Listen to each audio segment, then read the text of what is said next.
નમસ્કાર, આજના સમાચાર એન્કર પ્રાચી સાથે સમગ્ર વિશ્વની સાથે અંકલેશ્વરમાં પણ વિશ્વ યોગ દિવસની ઉત્સાહભેર અને ભવ્ય ઉજવણી કરવામાં આવી હતી। તારીખ 21 જૂન 2026 રવિવારના રોજ આંતરરાષ્ટ્રીય યોગ દિવસ નિમિત્તે આયોજિત કાર્યક્રમમાં ખૂબ જ મોટી સંખ્યામાં યોગ સાધકો એકત્ર થઈ યોગાસનો કરી યોગ ભગાવે રોગના સૂત્રને સાર્થક કર્યું હતું।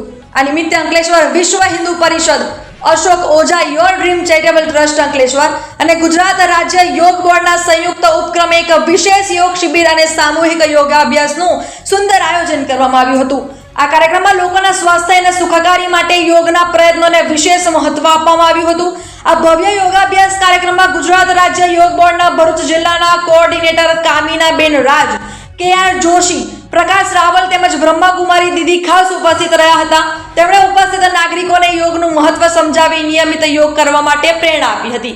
યોગ દ્વારા સ્વસ્થ જીવનશૈલીનો સંદેશ સમાજ સુધી પહોંચાડવાના આ પ્રયત્નને વિશેષ પ્રોત્સાહન અપાયું હતું। જીઆઈડીસીના સેન્ટરોમાંથી ભાઈ બહેન જોડાયા। આ કાર્યક્રમમાં અંકલેશ્વર જીઆઈડીસી વિસ્તારમાં કાર્યરત તમામ યોગ બોર્ડના કેન્દ્રો ખાતેથી મોટી સંખ્યામાં ભાઈઓ અને બહેનો ઉત્સાહપૂર્વક હાજર રહ્યા હતા।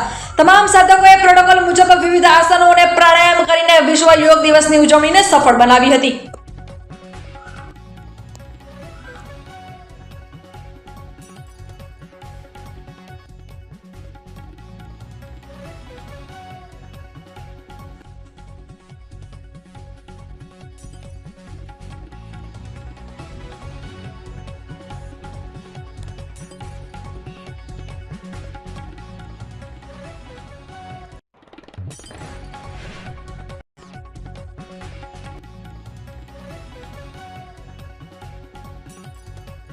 હું Ashok Ojha your dream charitable અંકલેશ્વરના ટ્રસ્ટી અને ગુજરાત રાજ્ય યોગ બોર્ડના યોગ કોચ।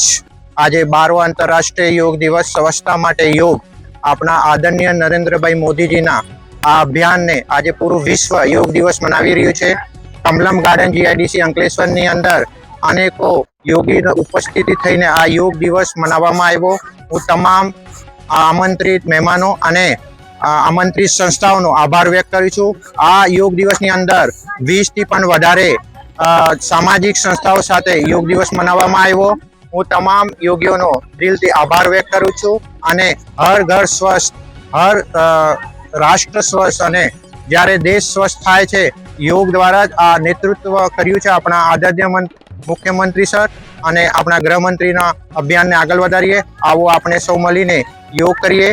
હું સ્વસ્થ તો મારો પરિવાર સ્વસ્થ, મારો પરિવાર તો મારો સમાજ સ્વસ્થ, ને મારો સમાજ સ્વસ્થ તો મારો રાષ્ટ્ર અને દેશ સ્વસ્થ।